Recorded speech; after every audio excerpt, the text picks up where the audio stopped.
They say you never get a second chance to make a first impression. That couldn't be more true, and yet most of us don't even know where to start when it comes to giving people the right idea about who we are and what we can do.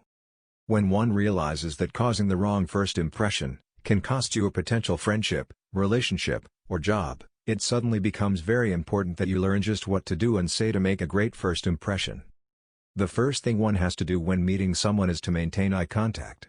A lot of people have heard this piece of advice and yet they somehow still manage to forget to do it. Someone who has a shifty glance appears dishonest and most people won't want to associate with people they don't find trustworthy.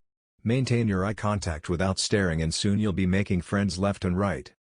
Something else people don't often do is listen well during their first meeting with someone. We often concentrate on what others might be thinking rather than on what they are saying. This means we can't properly respond and ask questions. As everyone can probably attest to, this is very annoying and makes one want to end the conversation immediately. After all, if someone isn't listening to what you are saying, why bother talking to them?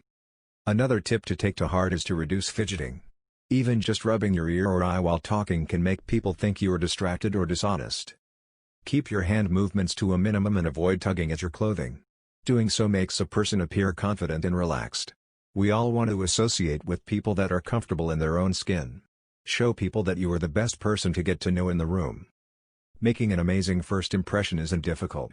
At first one might spend a lot of time trying to remember just what they should and shouldn't be doing, but after a while, it will become second nature.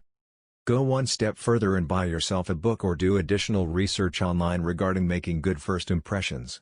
There have been many studies done about just what works and what doesn't. Take the time to study a few great social moves and put them into action. Your social life will undoubtedly thank you for years to come.